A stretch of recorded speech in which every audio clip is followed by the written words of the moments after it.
you know that the biggest battle of the Civil War was fought right here in Pennsylvania, and that it happened by accident? That's right. It all happened in a town called Gettysburg. But how could you have a battle by accident, you might ask? Because neither side really planned on fighting there. Certainly not General Robert E. Lee, leader of the entire Confederate Army. All right, boys, we gotta move on up to Harrisburg. What do you mean there's Southerners coming in through the ridge? Two armies just sort of ran into each other and stayed. Up to that point, all of the major fighting in the war had taken place in the South, leaving farms trampled and the Southern troops with little food and supplies. Not only would Pennsylvania provide fresh food, but most importantly, General Lee thought an invasion would end the war. When the war began, most people in the North thought it would be over in a few months. But after 2 years of bloodshed and sacrifice, everyone was getting tired of it.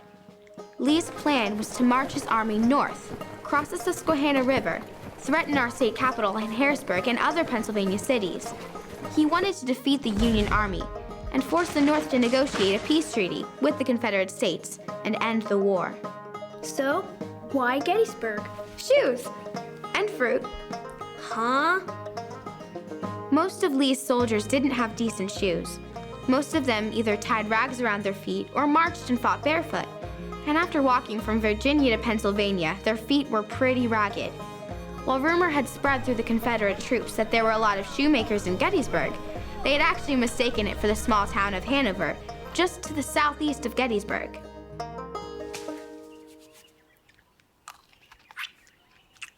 And the fruit?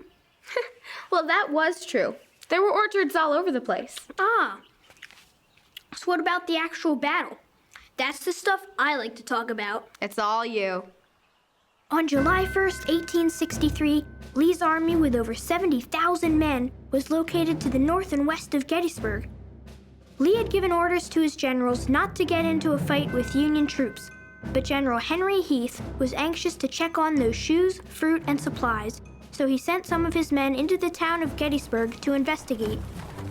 On their way, just outside of town, the men ran into some troops, who turned out to be the Union cavalry.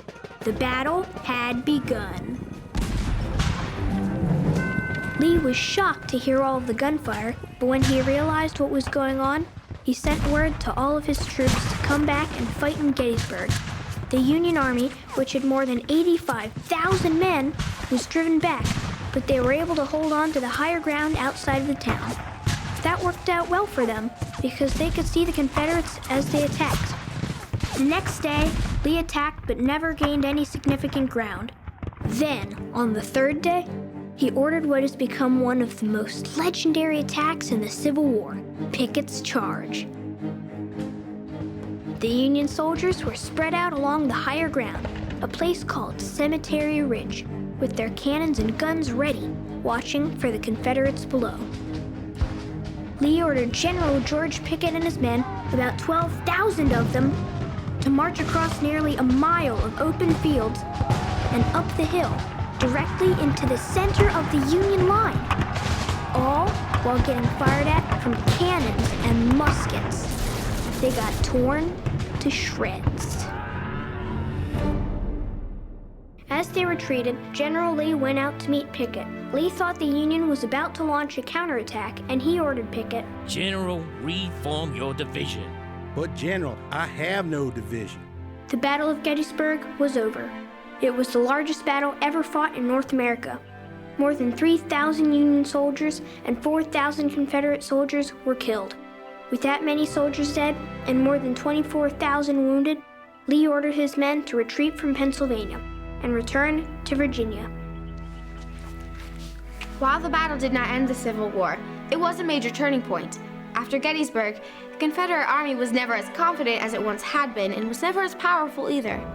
Pennsylvania and other northern states continued to supply the Union Army with everything it needed, and it was only a matter of time before the Confederacy surrendered almost 2 years later in 1865.